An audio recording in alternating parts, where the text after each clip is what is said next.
Oi pessoal, professora Bárbara aqui. Hoje a gente vai para nossa segunda aula com o tema sobre Grécia Antiga. De novo vocês vão ter um PowerPoint que vai ser disponibilizado junto com esses vídeos, em que vocês vão encontrar todo o material que eu vou falar aqui em aula.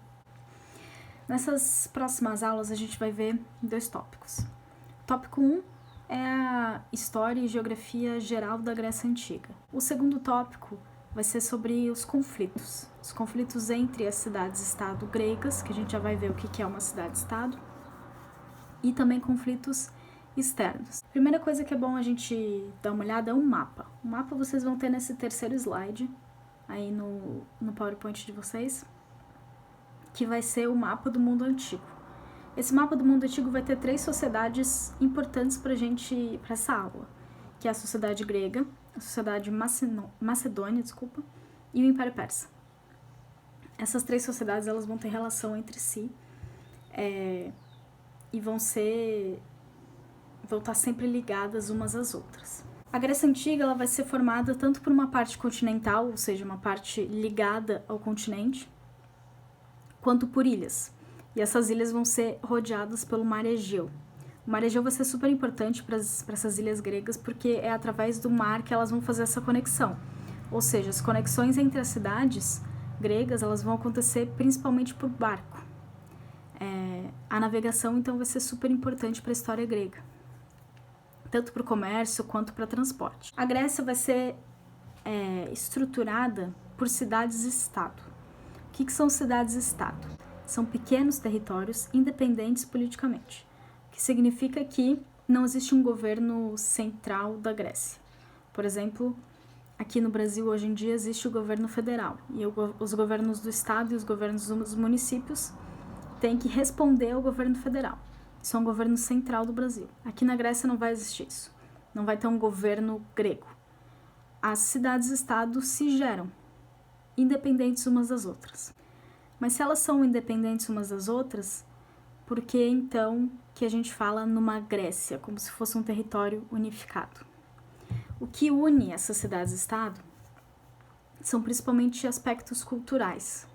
Então, atenienses e espartanos vão se identificar ambos como gregos, porque eles vão ter uma língua única, uma religião, que é uma religião politeísta, acredita em vários deuses, e vão ter aspectos culturais muito parecidos, se não iguais.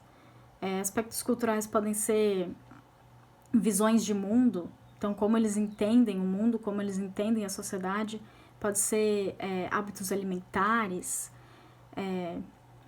enfim, tudo no dia a dia, tudo no trabalho, na alimentação, na religião, tudo isso vai ser muito similar, se não igual, entre todas as cidades-estado. Então existia uma ideia de uma Grécia unificada, só que não politicamente. Politicamente era cada uma separada, cada uma independente.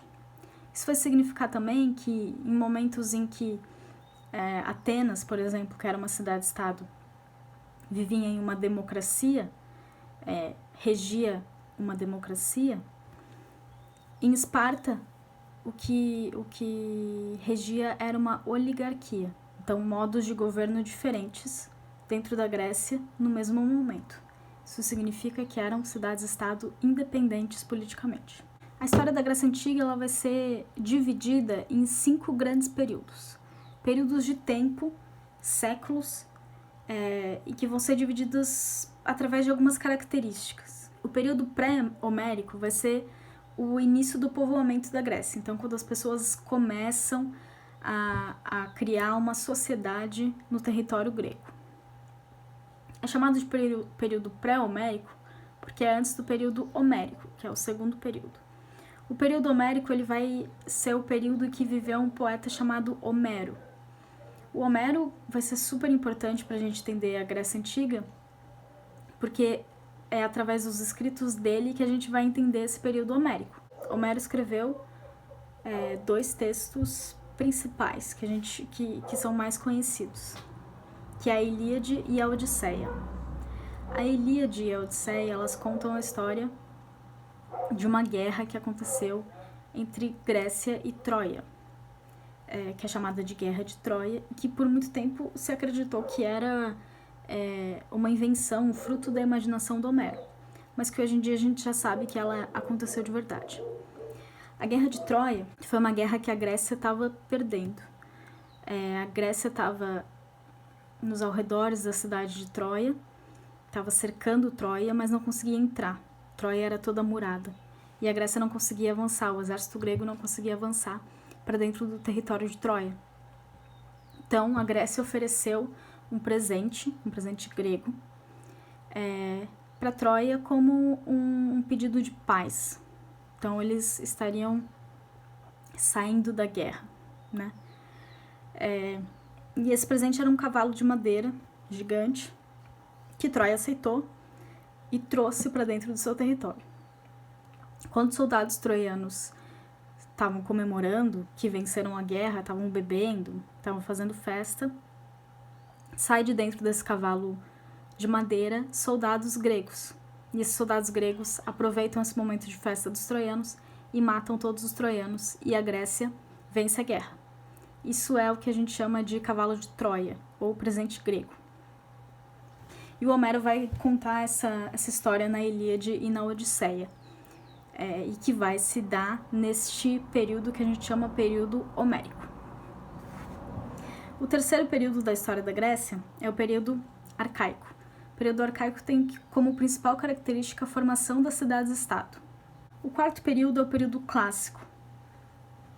Ele vai ser caracterizado como o período de maior riqueza da Grécia, principalmente de algumas cidades-estado, como Atenas e Esparta, e também é um momento de declínio da Grécia Antiga por conta dos conflitos internos que a gente vai ver também na próxima aula. O quinto período é o período helenístico, que ele se caracteriza pela invasão da Macedônia, que é um outro povo ali da região. Vocês vão ver no mapa que a Macedônia está acima do território grego. E a Macedônia, então, nesse período helenístico, ela vai dominar o território grego justamente porque tinham tantos conflitos internos e externos entre as cidades-estado gregas que deixaram elas enfraquecidas. A Macedônia conseguiu dominar esse território. A Macedônia era dominada pelo, então, rei Filipe II, que era pai do Alexandre o Grande. Uma das cidades-estado principais que a gente vai ver é Atenas. Atenas vai ser muito conhecida principalmente porque é lá que nasce a democracia, que vai ser a base da democracia moderna que a gente vive ou não vive hoje em dia. A sociedade ateniense ela vai ser dividida entre eupátridas, georgóis, tetas, demiurgos, metacos e escravizados. Os eupátridas vão ser as famílias tradicionais mais ricas, vão ser a elite ateniense. E são essas pessoas que vão ter as terras mais férteis.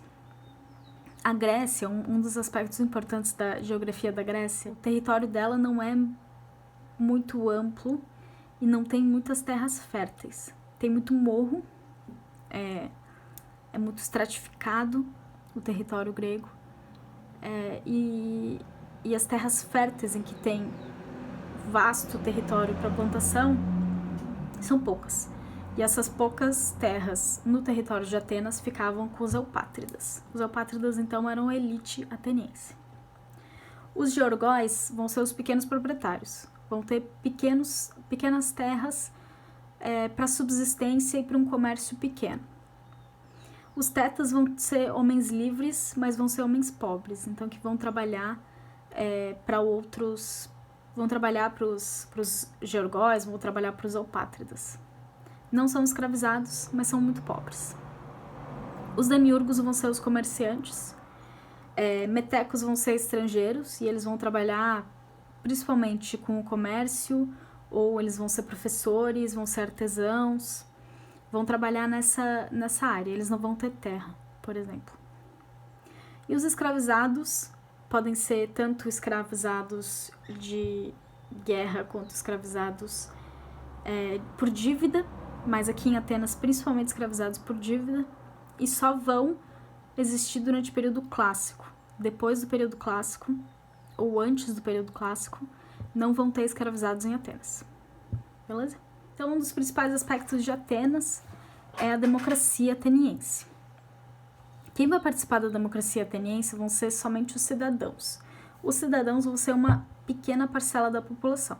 Os cidadãos vão ser caracterizados como homens, livres, nascidos em Atenas e com mais de 21 anos, o que significa que mulheres e estrangeiros não vão poder participar da democracia grega. Então, essa democracia, que seria o governo de todos, ou o governo do povo, é o governo de um povo bem limitado. Durante uma maior parte da história de Atenas, os cidadãos eram apenas 1% da população. Então, eram bem poucos. Era bem limitado o número de cidadãos. E essa democracia ela acontecia como participação direta. O que significa uma participação direta? Era na Ágora que iam se decidir questões políticas, em que se faziam debates, em que se faziam discursos. Também se fazia comércio na Ágora, mas é ali então que os cidadãos vão decidir questões políticas de Atenas. No PowerPoint de vocês tem uma foto de uma ágora, uma foto obviamente recente dos resquícios de uma ágora, e era um prédio em que as pessoas ficavam no centro desse prédio debatendo questões políticas. Sempre os cidadãos. Cidadãos, lembrem que são homens atenienses nascidos em Atenas com mais de 21 anos. Então, os cidadãos iam até a Ágora e discutiam questões políticas. É diferente da nossa política hoje, em que a gente vota para um deputado, para um vereador, para eles irem até a Câmara, para eles irem até o parlamento, para votarem e para discutirem questões políticas por nós. Isso é uma política, uma democracia indireta. Lá na Grécia era uma democracia direta. Os próprios cidadãos iam debater na Ágora. Outra cidade-estado, que vai ser super importante para nossa aula, vai ser Esparta. Esparta é uma sociedade, era caracterizada como uma sociedade militarizada, ou seja, o poder militar era super importante para os espartanos.